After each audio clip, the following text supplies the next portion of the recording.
Nos visita ahora el biólogo David Castro. Él es especialista en biotecnología del Ministerio del Ambiente, que ha realizado en nuestra ciudad un evento para evaluar los logros y avances que ha tenido a la fecha la vigencia de esta llamada ley de moratoria de los organismos vivos modificados, así es, más conocidos como los transgénicos. David, ¿qué implica, para que la gente nos entienda, la vigencia de esta ley de moratoria? ¿A qué se refieren con una moratoria en relación a los transgénicos? Explícanos, por favor. Sí, Mabel. Bueno, el Perú, como todo país de la región, está de alguna manera dispuesto a utilizar cierta tecnología, ¿no? Los transgénicos o los organismos vivos modificados son una tecnología que requieren ciertos requisitos para ser utilizados de manera correcta, porque puede presentar ciertos riesgos. Que generan muchos miedos, muchos temores. También hay muchos miedos en la población, ¿no? Muchas veces que se basan en mitos. Entonces, para estos requisitos que permiten un uso seguro y responsable de la tecnología, todavía no se han implementado. Es por ello que en el año 2011 el Estado peruano aprueba una norma que restringe por 10 años el ingreso de transgénicos con fines de cultivo o crianza, o sea, lo que se vayan a liberar en el ambiente. Estamos en el 5º año de vigencia de esta ley. Quiere decir que de aquí 5 años podrían ingresar los transgénicos al Perú. ¿Cuál es la evaluación en este momento? Claro, cuando termine la vigencia de la ley de moratoria en el año 2021, el Perú ya debe tener un sistema de bioseguridad implementado. Este sistema de bioseguridad lo que va a permitir es que cuando alguien quiera hacer un uso de un OVM, presente su solicitud y las entidades reguladoras cuenten con las capacidades de poder evaluar todos los riesgos que puede representar este uso específico y ver qué mecanismos se podrían implementar para mitigarlos o controlarlos en caso los hubiera. De esta manera se puede tomar una decisión respecto a si se utiliza o no, si se da la autorización o no. Eso no quiere decir que automáticamente los transgénicos van a ingresar después de la moratoria. Lo que quiere decir es que después de la moratoria, lo que el Estado va a poder hacer es regularlos de manera correcta. Pero hay también otra posición, sobre todo de quienes cultivan la agricultura orgánica, de extender esta moratoria de repente indefinidamente. ¿Cuál es el nivel de estudios en este momento, en esta bioseguridad que mencionas? Pensando también que el debate científico a nivel mundial no ha terminado, entonces difícilmente en el Perú podríamos hacer una afirmación sobre si esto es dañino o no es. ¿Cómo lo ven esto en el Ministerio? Claro, a priori no se puede decir si un OVM va a ser seguro o va a presentar riesgos, ¿no? Tiene que hacerse la evaluación caso por caso. ¿Qué quiere decir caso por caso? Un OVM, un transgénico específico, ya sea en maíz, en algodón, en cualquier cultivo, y en una zona específica. Va a haber zonas, como comentas, donde hay agricultura orgánica, y de alguna manera podría representar un riesgo para un mercado que tiene un público o un, digamos, público objetivo que es muy selectivo con lo que compra, ¿no? Y es posible que de repente en estas zonas se restrinja el uso de la tecnología. Pero también hay zonas donde se hace agricultura de manera más extensiva, donde se utiliza de alguna manera tecnología agraria, agroquímicos, donde de repente el uso de la tecnología no represente tanto riesgo como en una zona donde sí hay agricultura orgánica o donde hay una gran concentración de diversidad de razas locales, por ejemplo. ¿Cuáles son esos mitos que están ustedes tratando de aclarar sobre la ley de moratoria? ¿Qué es el común, los sentidos comunes que la gente piensa sobre esta ley? Sí, hay, por ejemplo, los dos mitos más claros con relación a esta ley es que primero que la moratoria restringe todos los tipos de transgénicos. No es así. No, la moratoria solo aplica a aquellos transgénicos que vayan a ser liberados al medio ambiente, como cultivos o como, digamos, crianzas, pueden ser animales también, ¿no?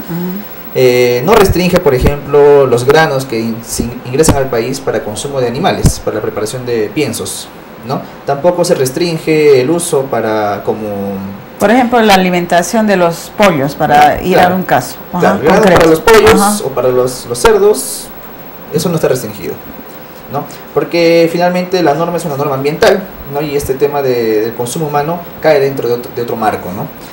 Tampoco se restringe los productos farmacéuticos que sean derivados de OVMs, ¿no? Vacunas, medicamentos como la insulina. ¿Y por qué no? Se supone que está científicamente comprobada su inocuidad. ¿Es por eso que el Perú no restringe su ingreso? Como le comentaba, al ser una norma ambiental solamente se enfoca en aspectos ambientales. No obstante ello, los transgénicos, por ejemplo, destinados a la alimentación humana o a animales, los granos, por ejemplo, han pasado de todas maneras un proceso regulatorio en otros países por otras entidades reguladoras, por ejemplo, la FDA en Estados Unidos o la Comisión Europea de Seguridad Alimentaria, la EFSA. Entonces son entidades que han hecho una evaluación muy rigurosa de las evidencias que demuestren que sí es o no seguro el transgénico, ¿no? Si es seguro, se le da la autorización para consumo humano. Si no es segura, no se le da ningún tipo de autorización. El otro argumento en contra de los transgénicos es que el Perú tiene una biodiversidad muy especial, ¿no? Está entre los países más biodiversos del mundo. Entonces, ¿cómo puede estas tecnologías de modificación genética atentar contra la biodiversidad? ¿Ese es un mito también o hay riesgos sobre los cuales hay que tomar previsiones? Sí, el Perú es un país donde se han originado muchos de estos cultivos y de la cual hay mucha diversidad, ¿no? Diversidad genética, en este caso le llaman, por ejemplo, la papa, por ejemplo, el tomate. Las 5.000 variedades de papas, claro, supuestamente. En el caso del maíz, si bien no somos centro de origen, tenemos una gran diversidad genética de maíz también, diferentes variedades, diferentes razas, el chulpi, el gigante del Cusco, el morado, entre otros, ¿no? Entonces, lo que se ha visto, por ejemplo, en países que son centros de origen, igual que el nuestro, y que utilizan la tecnología, es que hay cierto grado de introgresión, o por así decirlo, como contaminación de los transgénicos hacia las razas locales, ¿no?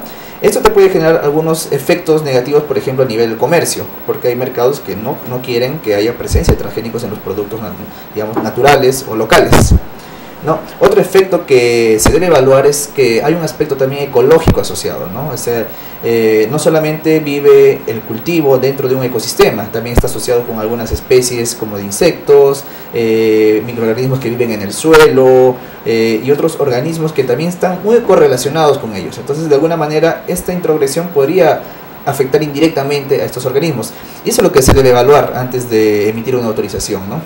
¿Y en qué nivel de capacidad tecnológica para evaluar esto está el Perú? ¿Tiene la tecnología, el equipamiento, los técnicos de alto nivel que me imagino que se requiere para una evaluación de este tipo? Sí, desde el año 2011 que arrancó la ley de moratoria se viene trabajando mucho en el fortalecimiento de capacidades de los profesionales que laboran en las entidades responsables de la bioseguridad de los OVMs, ¿no?